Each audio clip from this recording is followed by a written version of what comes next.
Hi there, I'm the Paranoid King. I'm currently ranked Platinum on my main account and looking to get better by analyzing my gameplay. Hopefully you too can learn from my mistakes and thought patterns to improve your own games. In this game, I won first place due to some smart positioning, despite playing a contested comp. I ended up going Blaster Brawlers, which is my favorite comp and is very consistent, even if it is not the strongest comp. I, along with 3 other people, attempt to go for the Xayah with the bow. I was not the lucky one to grab her, unfortunately. I've been playing a lot of Irelia carry lately, so I gravitate towards the glove, as that is the best item for her. The bow could combine with the glove to make Last Whisper, which is a good item for Xayah or Irelia carries. It's not a great item to immediately slam though, as it gets its most value only if the opponents have lots of vanguards or armor items on their front line. Plus, bows and gloves go into items that are core for other comps, so I want to wait to see what I get in terms of items and champions. A sword is a good item. It can combine with the bow to make Giant Slayer, the best item for Jinx with blasters, or with the glove for Infinity Edge, which works well for Irelia, Xayah, or Kha'Zix carries. Blitzcrank is a strong early game champion, as it's rare for someone to have a defensive item at this point, and it forces people to position suboptimally just to avoid one of their 3 or maybe 4 person team being taken down super quickly. Graves is also good early, as his blind affects multiple targets.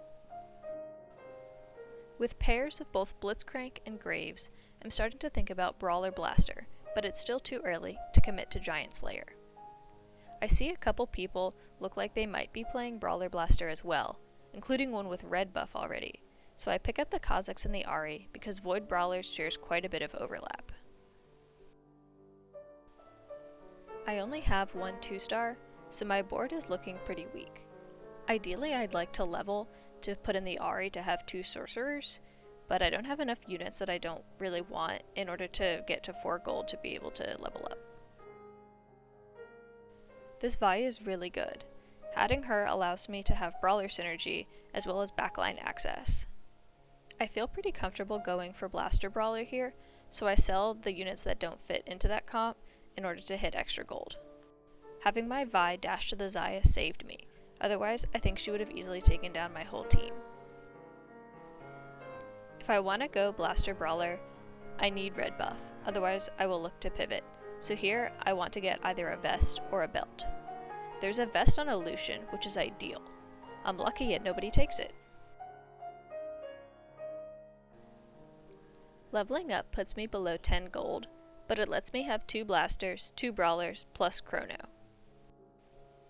The other Brawler Blaster team is in first right now, so I buy the Kha'Zix pair and Ahri to allow me to pivot to Void Brawlers if that team continues to look stronger than mine.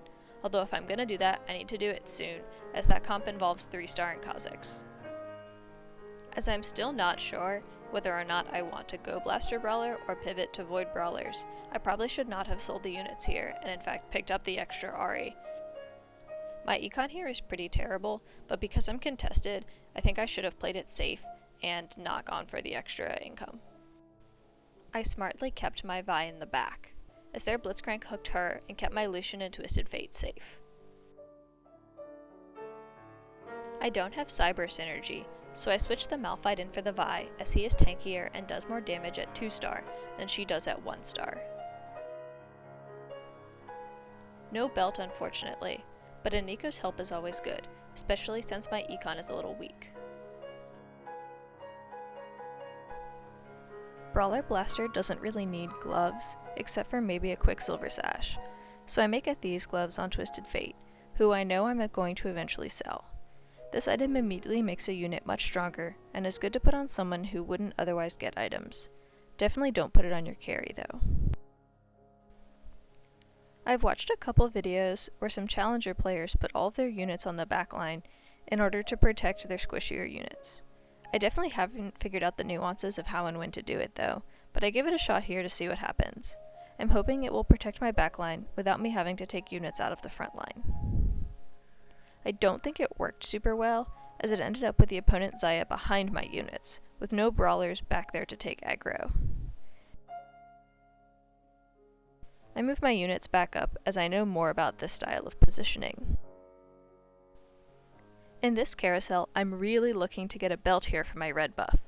This item causes burn damage, which combined with the blaster trait that adds extra shots onto multiple units, helps to whittle down the whole enemy team's health.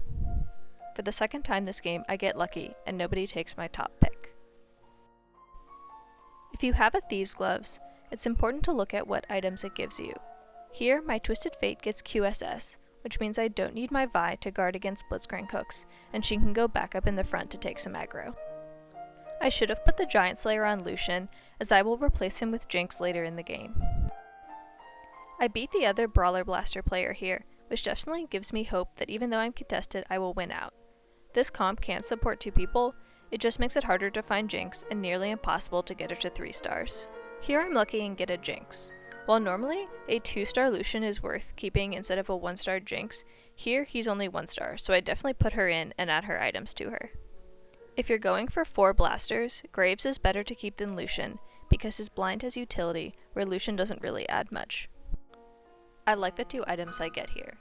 The tier will hopefully be paired with another tier for Seraphs for Misfortune. The sword would be either another Giant Slayer or a Guardian Angel for the Jinx.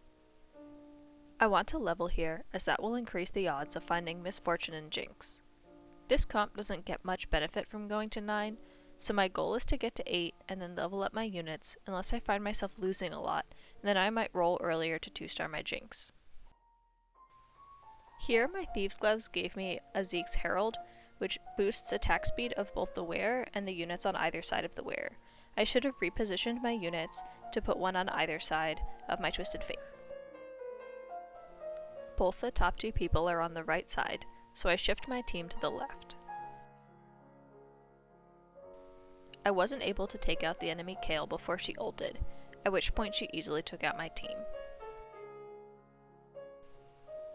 I'm still holding onto this Twisted Fate, even though he isn't adding anything anymore.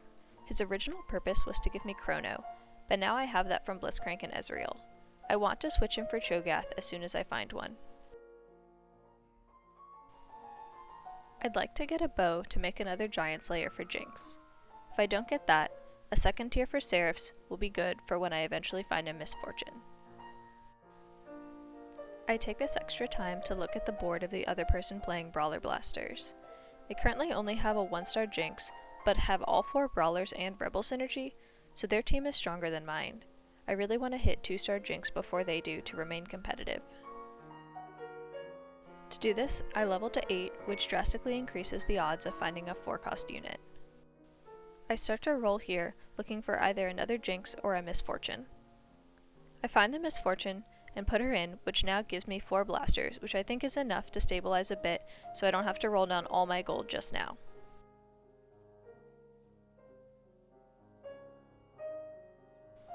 The Thieves' Gloves gave me a Zephyr, so I look to see where enemy carries are. I see them generally in the back middle, so I move my Twisted Fate there. This was a good move, as I Zephyr'd the Jhin.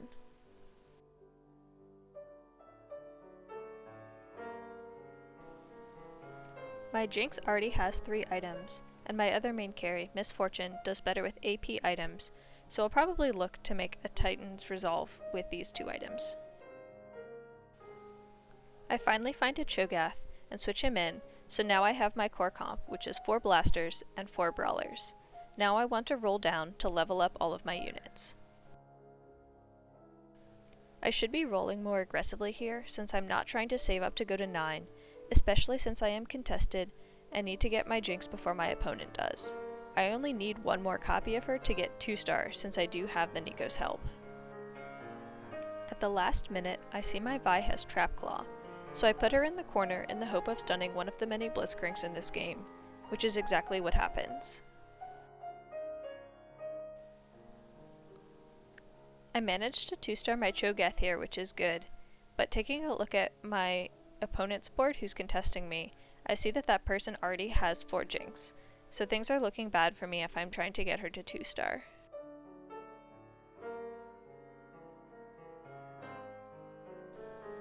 Misfortune does best in a corner, as her ult is cone-shaped, but I'm a bit worried about her being out there unprotected. I grab a quick Silver Sash for her to keep her from getting disabled.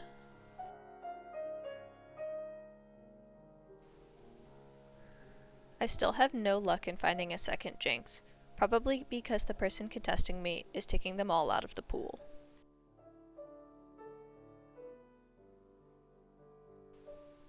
My Ezreal got suffered, so my Jinx got pulled and died early. Without her, my team could not do enough damage. I need to scout more to look for threats like this. The person contesting me now has 8 Jinx. I really goofed by not rolling down sooner, as there were only 3 left in the pool, and I need 2 more of them, though luckily I do have a Nikos. I can't 3-star Jinx, so I think about 3-starring Ezreal and 2-starring Misfortune. I can't rely on 3-star Jinx to do all the damage, so I need to look for other ways to strengthen my board and play around the limitations. With this item, I also think about switching to the 2 Mystic variation of this comp, which means only running 2 Blasters and adding in Lulu and Sona, giving me Rebel synergy, as well as with this item getting Celestial buff. These changes would make my board do a bit less damage, but survive longer. I put in Celestial synergy and use my Nikos help to level up Misfortune, as it's unlikely that I'm going to be able to use it for Jinx. I see the Blitzcrank on the right, so I switch sides as my Misfortune is protected with the QSS. I knock out the other Brawler Blaster player, so now 9 more copies of Jinx are back in the pool. Unfortunately, I don't have much gold, but I want to focus on rolling as soon as I can. It's now down to just me and 1 other player. I know exactly who I will be fighting, so I can position specifically against that board. That person's Kayle is a huge threat, but she doesn't have any items that will prevent her from being hooked and hopefully taken down before she can ult. I position my Blitzcrank so she is the furthest unit from him.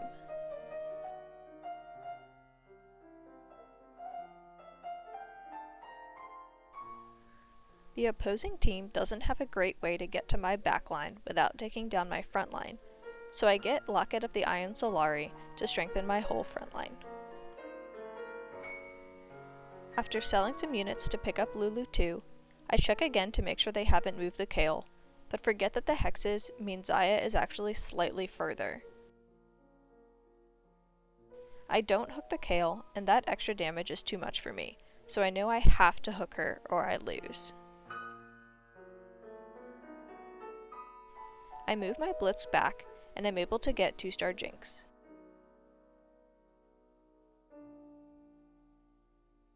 Between those 2 things, I easily take down my opponent.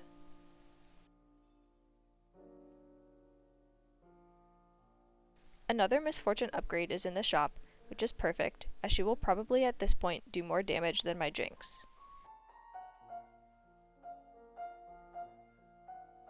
I check my opponent's positioning again, making sure no last-minute swaps happen.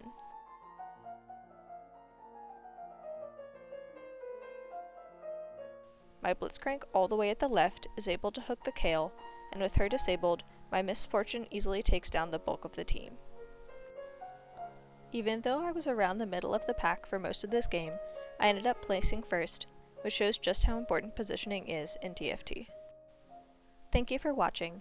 If you enjoyed the video or learned something, please like and subscribe. If you have any suggestions, leave a comment. Thank you.